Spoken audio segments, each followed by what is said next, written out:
Bonjour, je m'appelle Laura Penn, bienvenue dans Green Views, le talk show sur des problèmes et des solutions écologiques en partenariat avec Dukascopy TV.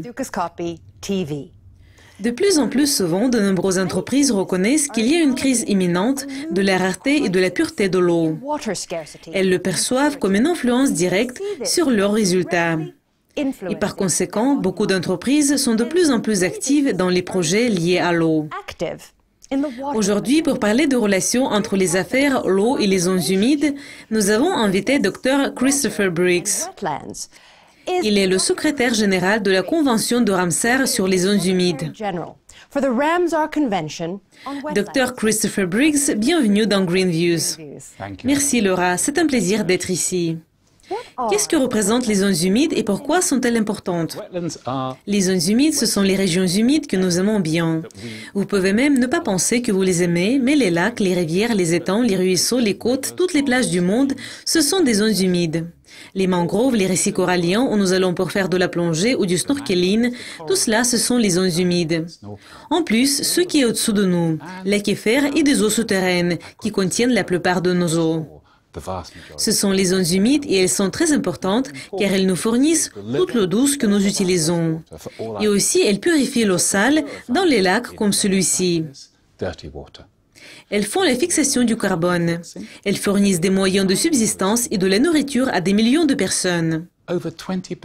Plus de 20% de tous les aliments du monde proviennent des rizières, donc c'est très important. En plus, les zones humides agissent comme les meilleures barrières contre les changements climatiques et les catastrophes naturelles. Les zones humides nous protègent contre les effets des sécheresses et des inondations. Elles nous protègent contre les tsunamis et les ouragans. La meilleure protection des zones humides côtières sont les mangroves et les récifs coralliens, car ils aident à arrêter les tempêtes et permettent aux gens de continuer leur vie ayant les moyens de subsistance. C'est pourquoi les zones humides sont très importantes. D'accord. Et qu'est-ce que c'est que la Convention de Ramsar sur les zones humides? C'est la plus ancienne convention environnementale. Elle a été signée en 1971 par les gens qui étaient très préoccupés par la perte des zones humides qu'on observait dans les années 50 et 60. Ces gens se sont réunis et ont fondé la Convention pour réunir les pays. Et maintenant, nous avons 169 pays qui travaillent avec nous. Et puis, il y a le secteur privé et le secteur public. Et dans la société civile, les gens sont également intéressés par ces questions parce que la biodiversité la plus riche dans le monde provient des zones humides. Et c'est pourquoi les gens y vont pour passer leurs vacances et leur retraite. D'accord. Et quels sont les mécanismes et les outils qui sont actuellement utilisés pour le secteur privé pour traiter les problèmes de l'eau et des zones humides? Tout d'abord, il faut comprendre pourquoi nous devons résoudre les problèmes des zones humides.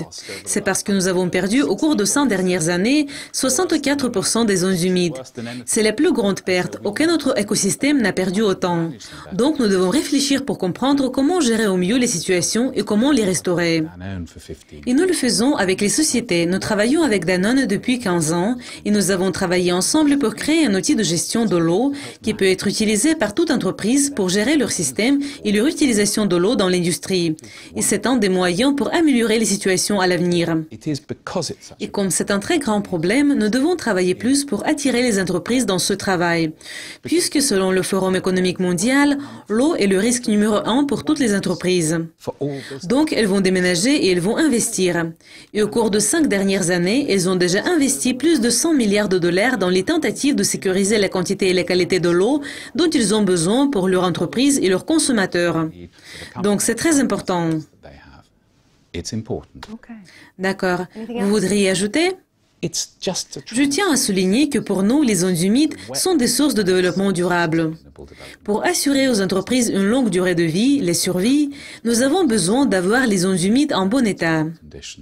Donc, nous devons les restaurer et les gérer. Et quand les entreprises nous rejoignent, elles partageront cette idée et cet objectif avec nous. Vous avez parlé de Danone. Pourriez-vous dire que c'est le meilleur exemple de la gestion de l'eau et des zones humides dans le secteur privé? Danone, c'est un cas très intéressant, car une des sociétés qu'il possède, c'est Evian. C'est un très célèbre producteur d'eau. La région de la production de Evian est située à quelques kilomètres d'un lac. Le point de l'entrée de la pluie dans la terre est appelé un pluvium. Cette zone est une zone de Ramsar. Il est important de la protéger et de dire à quel point elle est importante. Parce que l'eau qui sort de l'autre côté, lentement, des années plus tard, c'est ce qui donne la possibilité à Evian de survivre et de se développer comme une entreprise.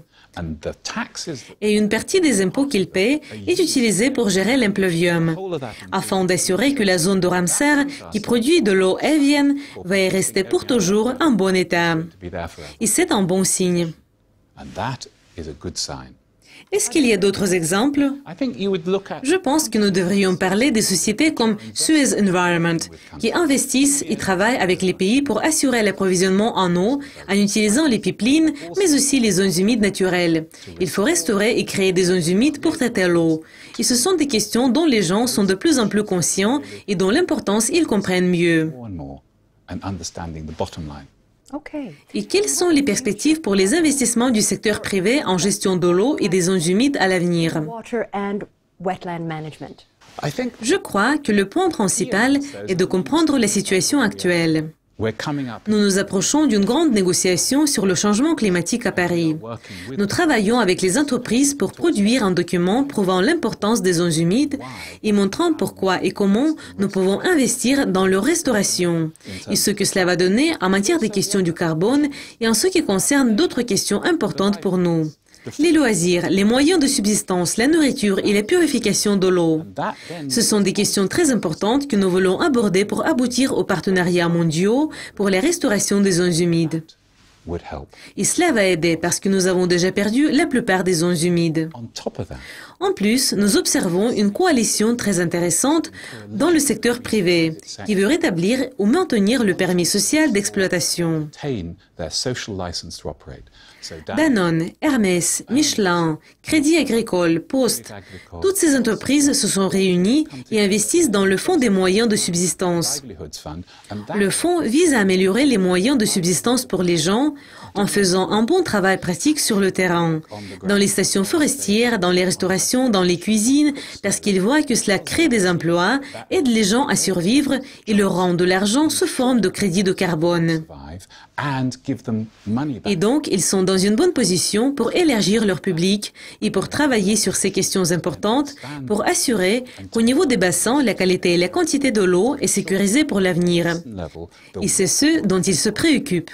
Obtenir le prix, être sûr qu'on pourra le payer en 30 ans, et donc vous avez votre entreprise.